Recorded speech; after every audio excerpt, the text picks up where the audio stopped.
mbokk internet yi ñu ngi leen di bu baax a baax di leen wax ngeen dal jàmm sur sport 221 kuy gan ci page bi ñu ñaan la rek nga abonné nga activé cloche bi bu leen ko di fàtte nag di liker vraiment c'est très important bu leen nee aussi di bàyyi seen ay commentaires.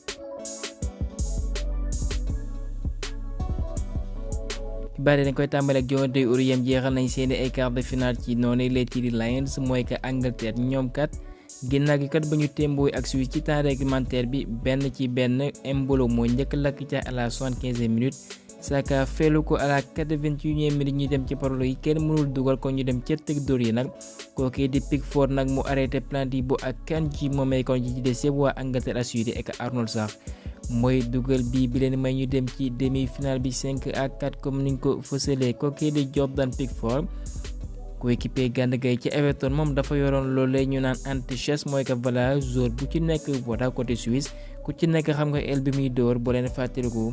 Gabaski loolee la defoon suñu final ba kon kii nga xam ne mooy Harry Kane bi am ne voilà dafa nag daanu comme ni nga ko fësalee et que nag mu heurté kooku di Southgate mën naa ne saxoon na ko dimbali na moo ko xëcc kon sinon mu heurté loolee di banc bi waaye plus de peur que de mal ci noonu ñu toogloo ko ci ñaareelu match bi Pays-Bas bi am dañ ko njëkk a mëne Turquie moo fa jaar grâce à Keïta passe décisive de kooku di Arda Güler vraiment rien à dire pour le jeune merengue waaye nag il fallait compter car sur une équipe Pays-Bas bi dafay remontada ñaari bal ci benn kooke di Vries bi nga xam ne centre bu mucc ayib la kooke di Depay amal à la 70e minute waaye malheureusement kuñ naan Muldur moom mooy xam ka am à la 76e minute kon Gakpo dugalul bi boobee comme niñ ko fësalee. ginnaaw gi jowante yooyee kon tableau des demi-finales xam nañ ko Pays-Bas Angleterre ñooy laalee France Espagne jowante yooyee dinañ ko amal mardi. et que ñu ngi fësal moom mbir mooy Cristiano Ronaldo ginnaaw gi kat jàpp leen bu baax bañ a éliminé ci liir mooy quart de finale yi naam bi moo newoon dernier euro ndax euro par 4 ans la jàpp leen bu baax nag li nga ne mooy ëllëgëm moom àddogu ci ndax mondial baa ngi suñu kanam est-ce que moom dafay wéylee waaye leer ba leer il profite voilà de ses vacances avec sa famille. coach bu Allemagne benn mooy Julian Nagelsmann mu jàkkaarloo ak taskatu xibaar li mu yëkkat ci ay kàddu mu nekkat fompagul ay rongoñam kon moom am na lu ko metti lool ginnaaw gi Espagne ba mu jaaree seen kaw. naam bi mooy tournant bu njëkk de comme ni nga ko fësalee waaye ñu bëri wax nañ ko vraiment nag lii jaadul benn yoon mu gis kat jour yëpp ku ci nekk voilà ba ngay quitté camp benn fa lañ ñëwoon ku ci nekk di tuuri ay rongoñ waaye football moo ni mel kooke de Alvaro Morata comme ni nga ko fësalee woon dafa amee suspension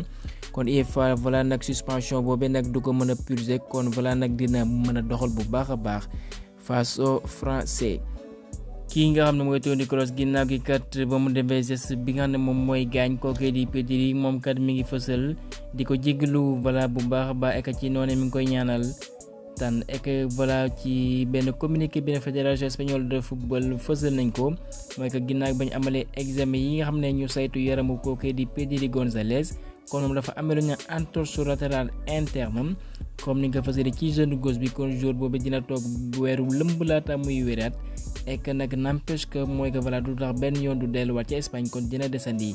ci Allemagne ñu wéyale li des ci Europe bi. et que ñu ngi fësal ci gaañu gaañoom boobee kuréel biir mooy UEFA dafa def ay règles bu fekkee jour bi am seen ay compétition la amee gaañu gaañi bu fekkee durée bi nga xam ne moom lay faju romb na ñaar fukki fan ak juróom-ñett mooy que UEFA dina ndàmp clubam et que jàpp leen mooy Barça kon moom buñ mayul Barça dinañ leen fay lu mat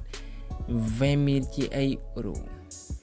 keneen ko amoon gaañu comme ni nga koy déppalee le guerrier moom miin mooy Gavi voilà dina ñëwaat nag à l'entraînement collectif environ dans 2 mois. Adidas équipementier boobee pour ndokkale rendre hommage kii nga xam ne mooy Toni Kroos Graziam daan na ko sol ñu dëppale ko Adidas 11 Pro léegi nag day tudd Toni Kroos Pro Bot voilà pour rendre hommage carrière am bu riche bi nga xam ne amal na ko ek ñu wéyale xibaar yi addu ci kenn mooy Manuel Neuer moom nee na ci ëllëgam avec la Mannschaft du ci addu léegi de jàpp leen bu baax nag ndogal bi nga ne moom la war a jël voilà nag ci kanam la koy fësal. et que contrairement Thomas Müller mu ne nag ci dëgg voilà nag bii mën a doon match bu mujjukat avec la Mannschaft waaye nag bu ko entraîneur bi soxla comme ni mu ko fësalee jàppani na pour doxal xibaar bi mën naa ne tiis na lool benn doomu égyptien benn mooy iyoo ci Ahmed Refat bi amoon na fanweeri at ak benn moom dafa génn àdduna comme ni nga fësalee ndax moom dafa amee woon crise cardiaque il y a de cela bu ñu delloo ci ginnaaw 11 mars jàppale mu ne woon dans le coma kon mu xamoon ci noonu nag jàppaleen kon moom dafay mujj ñàkk bakkanam. pour rappel moom doxal na ak les pharaons d'Égypte lu mat 7 sélections mu amal 2 buts malheureusement pour moom. directeur bu AS Monaco bi mooy Thiago Scuro dinañu may ñu tëli foofee ca France mu ne nag ci waxtaan nañ ci xuus bu baax kookee di Mkhitaryan bi nga xam ne wane na boppam ci Europe bi ak waa Zorzu jàppaleen bu baax mu ne nag ñoom ñi ngi am yaakaar kat dinañ amalkat ci lu yàggul dara benn accord ak waa Metz. foofee ci Angleterre li ngeen di gis nii mooy terrain d'entraînement bu waa Tottenham bi nga xam ne balaa taaru na yànji na lool kon Pape Matar Sarr sax actuellement liñ fësal delluwaat na ci Angleterre ku ñaan Arnaud Solskjaer bi mooy coach bu bees ci Liverpool mu ne nag kii ngeen mooy Darwin Núñez dañuy compter ci moom bu baax a baax pour la saison prochaine ndax stylam benn moom lay doxalee voilà moom safoo na ko lool. Liverpool moomee nee nañ kat buñ mayul dinañ teg clause bi Atlético Bilbao moom lay sàkku képp ku yéex ñoom kat ñu foqate ko seen ay loxo moom mi mooy Nico Williams voilà ñu ko xayma ci 50 millions d'euros kon Liverpool noppee nañ kat ak Mirror Football moo fësal xibaar boobee waaye am na xibaar yu fësaloo nekkat Barça jour boobee fa la bëgg a doxal ku ñaan Max Kilman doomu angale boobee quitté na nag club boobee di Wolverhampton signé ca West Ham pour un montant de 40 millions d'euros. Arsenal ñi ngi bàyyi xel bu baax baax ku ñaan Patrick Dorgu arrière gauche nag moo am fanweeri ak juróom-ñett jàppaleen ma ngay doxal ca Lecce. Wolverhampton ñu ñëwaat ci ñoom jàppaleen bu baax ñoom kat mën nañ nee na dañoo am bébé recruter 2 défenseurs centraux ci été bi The Athletic moo ko fësal. Bournemouth nee nañ intéressé nañ ci kenn mooy Franck Garcia benn buñ mayul kat dina quitter Real de Madrid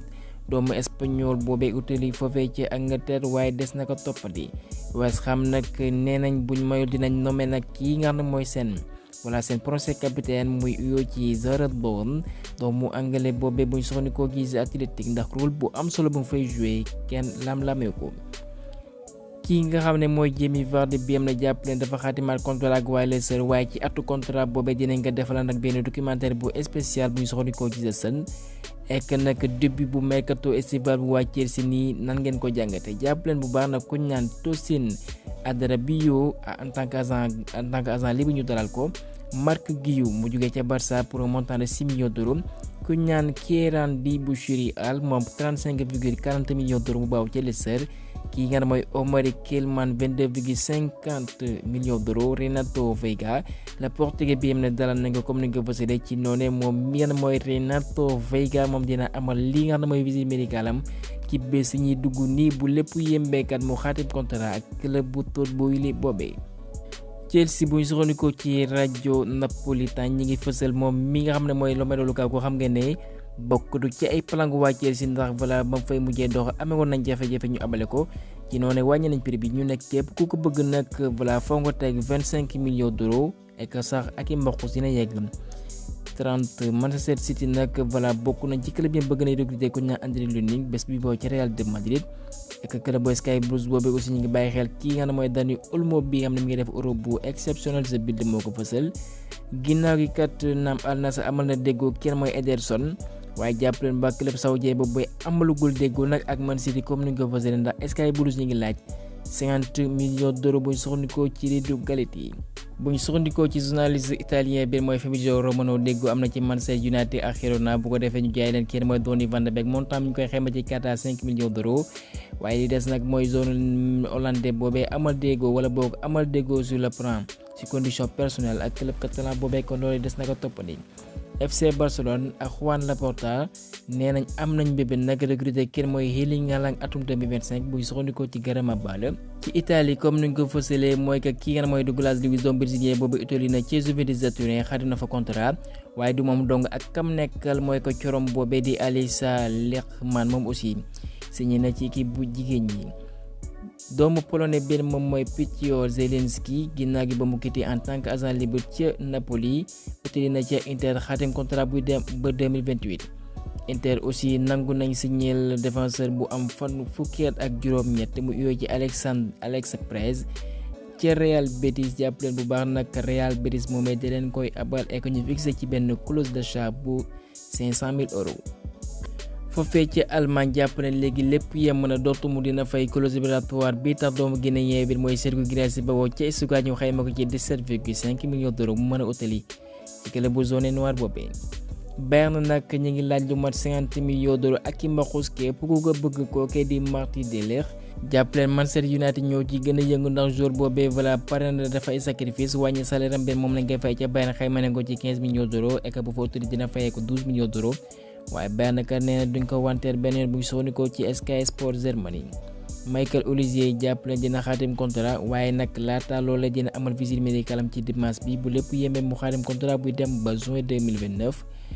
ek ñu ngi fësal ci wàllu mbir soko suñu gaynde gi nag ba ñu lajee façon mirabi tour seen match bu njëkk ci match xaritoo boobee nag ñaareelu match bi foofee ci place bu jàmmalaay coéquipier yu Alseni Ndiaye yooyu ñooy daan juróomi bal ci ñaar comme ni nga fësalee kon double confrontation boobee nag dafa doon soxal ci wàccaay bu ñu war a amal suñu match yi contre Guinée ci li nga mooy préliminaire wala bokk playoff pour qualifier li nga xam ne kat mooy CAN mbir soko kon dinañ ko amal ci weeru juillet bi. Mbaye Jacques Ndiaye nag mi ngi continuer sur sa belle lancée moom mi nga xam ne moo dugaloon bi buy may clubam boobe ginnaaw bañ toogee fanweeri at ak benn ñu yéegaat ci Ligue 1 polonaise bi kon l'enfant du Rufisque en saison bu Tëngéej boobee jàppaleen bu baax nag moom kat jot naa la kàccaa club boobee di Motor Lublin bi nga xam doon nañ amal match xaritoo mooy ka pré-saison. Youssouf Sabaly moom mooy fësal li nga xam moom mooy nouveau mooy waa Betis Séville kon li leer ba leer moom dinañ ko garder. Krépin Diatta aussi avec le nouveau maillot de Monaco moom aussi doon na amal joŋante mooy que pré-saison de même que Ismaïla Jacob. Alfred Gomis la gardien sénégalais boobee signé na contrat bu ñaari at ak club bi mooy Palerme boobee mi ngi ci série B bi mooy que dédiée italienne bi. Virgil van Dijk ci Sadio Mané mu ne nag bokk na ci joueurs yi nga xam ne nag ñu gën a xarañ yi nga xam ne mosul gis joueur bu ni mel vraiment nag kontaan na lool di doxal ak moom ci Liverpool. ek ñu wéyale xibaar yi Keïta Baldé Diaw dakkal nañ contrat bi doxoon ci moom ak Spartak Moscou kon xibaar boobee neexul dara kon ñu bëri nag ñi ngi samp laaj nag talent bi ñu bëri doon nañ ko séntu fu sori ba mu daan doxal ca Lazio de Rome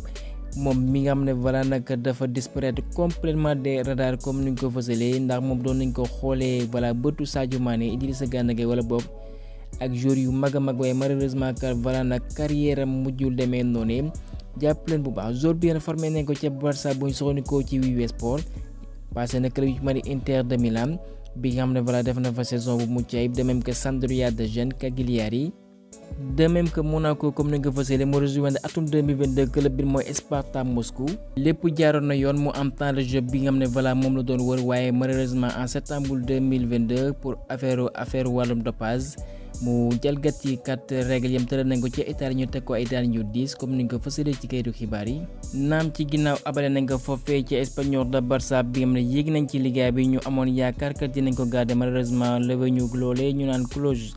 d'achat bi kon ñu ngi fësal ci 24 match yi mu doxal benn bi sax la fa jot a dugal kon malheureusement pour l'attaquant sénégalais bi kat club boobee de Spartak Moscou mu delluwaat fa duñ ko mën a garder ci bataaxal lañ ko fësal dakkal contrat bi doxoon seen diggante waaye nag moom mi nga xam ne naam agent libre la waaye nag am na club yi ñu koy pisé ba rawatina ci golf bi et que dans le Moyen-Orient kon ñu souhaite ko mu am club bi nga xam ne dina ko may mu wéyale carrière am ci Moyen-Orient boobee ñu desandi fa ndax kat jàppale ministre des sports bi nga xam ne mooy iyoo ci Khady Diène Gaye mi ngi fësal ci ay réseau mu nekkat son excellence monsieur Nasser Jaddalah bi mooy ambassadeur de la Palestine au Sénégal moom nag dafa am benn bëgg-bëgg mooy que kat Sénégal amal benn match xaritoo ak waa Palestine ci équipe nationale senior comme ni mu ko fësalee jàpp leen bu baax nag mu ne nag koppar yi nga xam ne nag dinañ ko am ci match boobee nag dinañ ko jébbal peuple palestinien bu ko defee ñu indi leen dimbal ci jafe-jafe yi nga actuellement ñu koy dund ak Israël mi ngi leen def jëf ju ñaaw lool. kon ñi ngi fësal Sénégal ak Palestine am nañ kat ay jëflante yu rafet lool comme ni nga fësal ci noonee nag ci match de football lañ ko bëgg amalee bu ko defee koppar yi am dinañ ko am ci match boobu ñu mën ko jébbal indi ndimbal ci peuple palestinien bi am ne vraiment nag ñu ñaanal leen bu baax a baax waaye xibaar boobee des na ko toppati kon cant ak ngërëm ñeel na leen di leen jaajëfal ba beneen yoon ci yeneen xibaar sur le sport 221 bu leen fàtte di liker vraiment c'est très important.